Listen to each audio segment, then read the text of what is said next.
সে আমাদের অখণ্ড দীক্ষার দীক্ষিত আজ থেকে প্রায় 13 বছর আগে। তো মোটামুটি এখন তার বিবাহ, 13 বছর আগে দীক্ষিত, নিশ্চয়ই কম বয়সী ছিল। তার শাশুড়ি আমাকে জিজ্ঞেস করছে, আচ্ছা বিবাহের পরে কি আমরা বৌমাকে আমাদের কুলপ্রথায় দীক্ষা নেওয়াতে পারবো? আমি হেসে হেসে উত্তর দিয়েছিলাম, দেখুন মেয়েটির নাম হচ্ছে গঙ্গা। দেখুন আমরা এমন একটি আদর্শ আমরা পেয়েছি, এমন একটি আদর্শ আমাদের গুরুদেব আমাদেরকে প্রদান করেছে, এইখানে ভালোবাসা ছাড়া হিংসার কোনো সুযোগ আমাদের মধ্যে নাই। আপনি বলবেন আপনি অনুকূল ঠাকুরের দীক্ষিত, আমরা নিঃসংকোচে অনুকূল ঠাকুরের সিংহাসনের সামনে বসে আমরা আমাদের উপাসনা করতে পারি।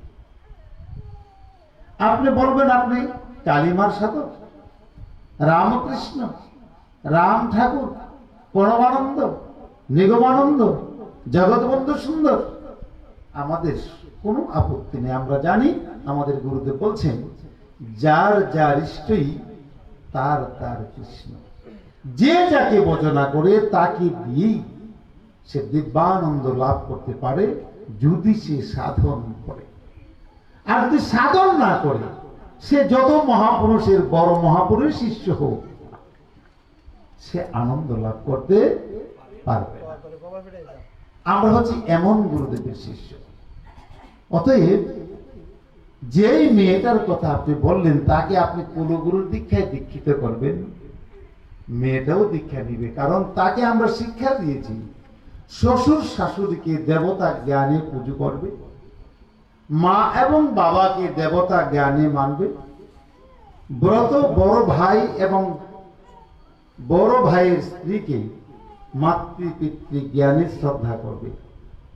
অতএব এই শিক্ষাটা যদি মেয়েটার মধ্যে থাকে, অবশ্যই আপনার কথা মতো আপনার কুলগুরুর কাছ থেকে সে দীক্ষা গ্রহণ করবে।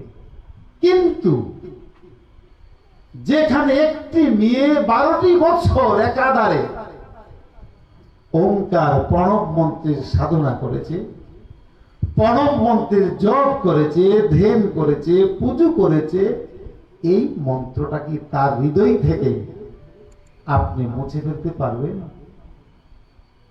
যদি মুছে ফেলতে না পারেন, আর যদি আপনি আপনার ক্ষমতা বলে আপনার সেই স্ত্রীকে আপনার কুলগুরুর কাছ থেকে দীক্ষা গ্রহণ করান, আর যদি সে মন থেকে ওই মন্ত্রটা জপ না করে আগের মন্ত্রই জপ করতে থাকে, আপনি কি বুঝবেন না? তাহলে তো আপনি পাপী হয়ে গেলেন। অতএব তাকে দেন তার স্বাধীন মতো, যে তুমি যে দীক্ষাটুকু পেয়েছ, তুমি যে মন্ত্রটুকু পেয়েছ, এই মন্ত্র কোনো ক্ষুদ্র মন্ত্র নয়। কুলগুরু আপনাকে কৃষ্ণ মন্ত্র দেবে, এই কৃষ্ণকে প্রণাম কারেও তো বলতে হয়, ওম নমো ভগবতে বাসুদেবায়।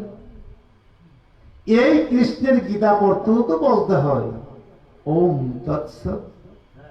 এই কৃষ্ণের গীতামৃত শুনতেও তো বলতে হয়, ওম কৃষ্ণস্তু স্বয়ং ভগবান। অতএব আপত্তি কি? তুমি তো প্রকৃত মন্ত্র পেয়েছো, আদি মন্ত্র পেয়েছো। যে মন্ত্র পাঠ না করলে কোনো মন্ত্রই উচ্চারিত হয় না।